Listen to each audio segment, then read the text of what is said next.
Olá pessoal, sejam bem-vindos aqui no canal. Aqui quem vos fala é o professor Rodrigo Machado e o assunto de hoje é contrabaixos passivos e contrabaixos ativos. Qual que é melhor, qual que é pior, qual que de repente é mais vantajoso ou menos vantajoso?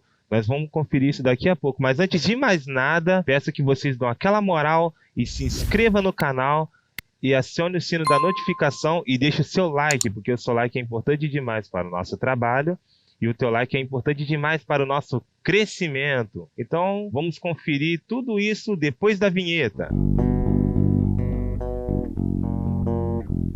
Bom, vamos começar pelo contrabaixo, que veio primeiro, né, que é o contrabaixo passivo. Contrabaixo passivo, gente, nada mais é que o instrumento, né, o contrabaixo, com a captação passiva e o circuito passivo. Então, tendo esses dois elementos, o que que acontece? Você tira o som mais natural do instrumento, é onde a captação influencia, o tipo de madeira que tem no contrabaixo influencia, se o contrabaixo está mal regulado ou bem regulado, o braço, o corpo, o cordoamento que você está usando também influencia. A pegada dos dedos, né, da mão direita e mão esquerda também influencia. Então você tira o som mais natural do seu instrumento. E o contrabaixo passivo, não que isso é uma regra, mas ela é muito conhecida por esses modelos jazz bass aqui, ó. E o cara que imortalizou esse modelo jazz bass, que é muito conhecido até nos dias de hoje, foi um norte-americano chamado Léo Fender. Ele imortalizou esse estilo e é muito conhecido até hoje. Os contrabaixos passivos, uma vantagem é que ele não usa aquelas baterias quadradinhas, baterias 9 volts. Então, quando você está tocando num show, num evento, você não precisa assim se preocupar se o baixo vai parar ou não por falta de bateria. Porém, do fato dele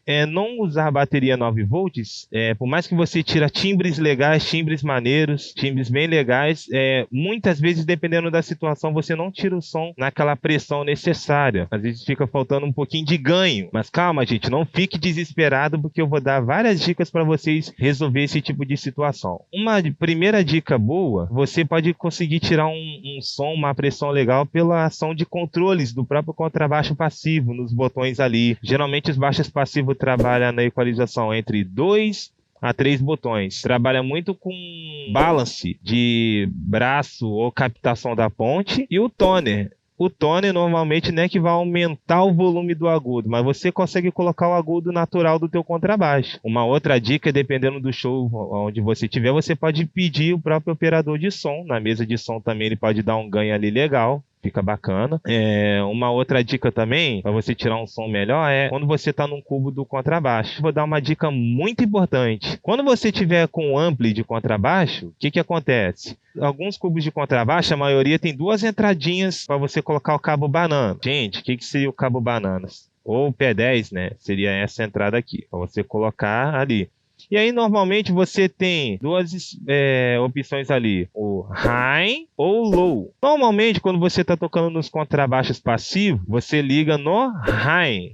Porque no high, você consegue tirar uma pressão legal, mesmo o contrabaixo sendo passivo. A opção low, que tem na caixa, é mais para os contrabaixos ativos, galera. Então, gravem isso. Baixo passivo, high no cubo. Baixos ativos, low. Agora, uma dica sensacional para os contrabaixos passivos é o seguinte: em alguns eventos acontece isso, até nas igrejas. Às vezes o operador de som ele está bem longe do palco, bem longe de você, e você quer ter um recurso de controle para você conseguir colocar ganho, melhorar o som do teu contrabaixo. Então, eu super indico você também providenciar um direct box desse aqui. E melhor que um direct box desse, você pode providenciar um pré-ampli. Tem de várias marcas boas. Eu posso também aconselhar uma dessa da Furman. Esse pré-ampli da Furman. Eu acho que eu tenho até um em mãos aqui. Esse pré-ampli aqui é bem legal. Porque às vezes o operador de som tá longe de você e você tá lá no palco e você quer ter sua ação de controles do teu contrabaixo e tal. Às vezes você quer colocar grave, agudo, ganho. É bem legal. Ó, o pré-ampli virado para você, assim, você aqui tem a ação dos controles de grave, médio e agudo. Você tem botão aqui para você colocar mais ganho, é bem legal. Então faria o papel do cubo do contrabaixo. E aqui você teria uma saída para você colocar banana e também iria na mesa de som pro operador. E ali você no palco teria o controle legal. Mas eu vou dar mais uma dica para vocês. Eu aconselho, em vez de vocês usar o cabo banana, eu aconselho vocês usar as entradas XLR. A entrada XLR faz você tirar uma qualidade de som no instrumento muito melhor. Essa entrada aqui, que seria a fêmea, iria aqui para o pré-amp. E essa daqui, que é a macho, iria para a mesa de som. Então, com esses recursos aqui, você acaba até tirando um som melhor para os contrabaixos passivos. Vamos agora falar um pouco sobre o contrabaixo ativo. Sobre o contrabaixo ativo é o seguinte: é um instrumento que já tem a captação ativa e já tem o circuito ativo. Então, do fato de já ter esses dois elementos já nele, ele automaticamente também já tem mais ganho. Ele já tem um sistema de pré-amp dentro dele. Então, tem mais peso, mais pressão automaticamente. Isso já vem natural dele. Uma outra coisa também é que os contrabaixos ativos já usam aquelas baterias quadradinhas 9 volts. Isso é uma vantagem também, porque os instrumentos que utilizam a bateria 9 volts, ele já tem um ganho a mais ali. Mas qual é a desvantagem? É que vocês sempre tem que estar ali tomando cuidado, dependendo quanto tempo fica a bateria no contrabaixo, ele pode acabar no meio de um ensaio ou no meio de um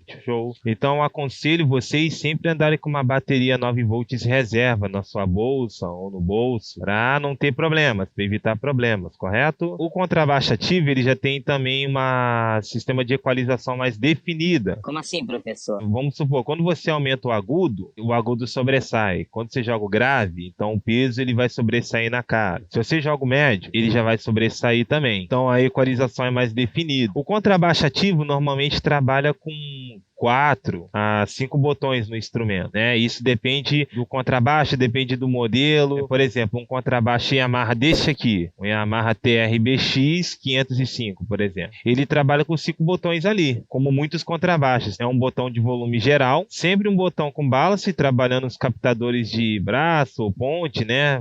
Para você tirar timbres diferentes.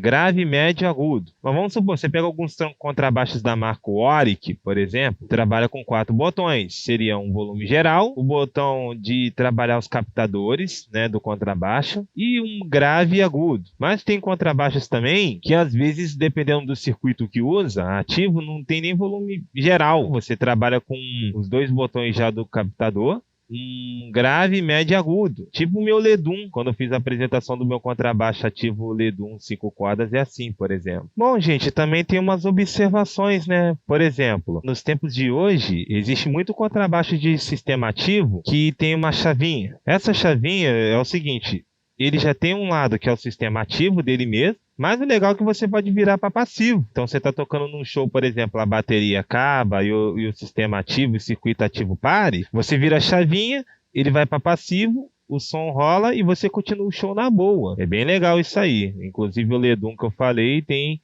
esse recurso. Outras observações também é que hoje em dia tem contrabaixos que usam até 2 baterias 9 volts para dar mais ganho.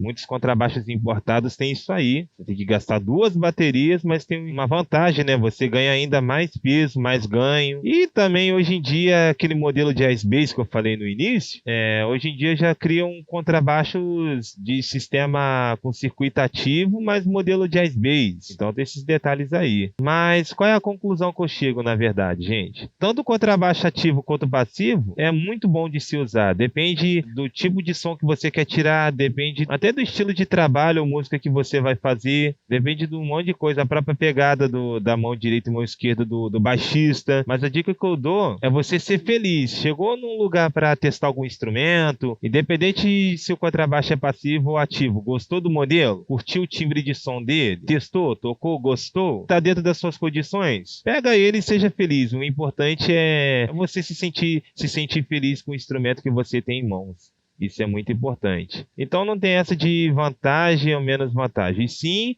instrumento bom ou instrumento ruim, independente de ser ativo ou passivo, né? Eu já vi contrabaixos ativo e passivo ruins ou contrabaixos ativos e passivos muito bons, tá, gente? Então é isso aí. Eu espero que vocês tenham gostado da dica. E não deixe de se inscrever no nosso canal e apertar o sininho da notificação e deixar aquele like. É isso aí, galera. Tamo juntos.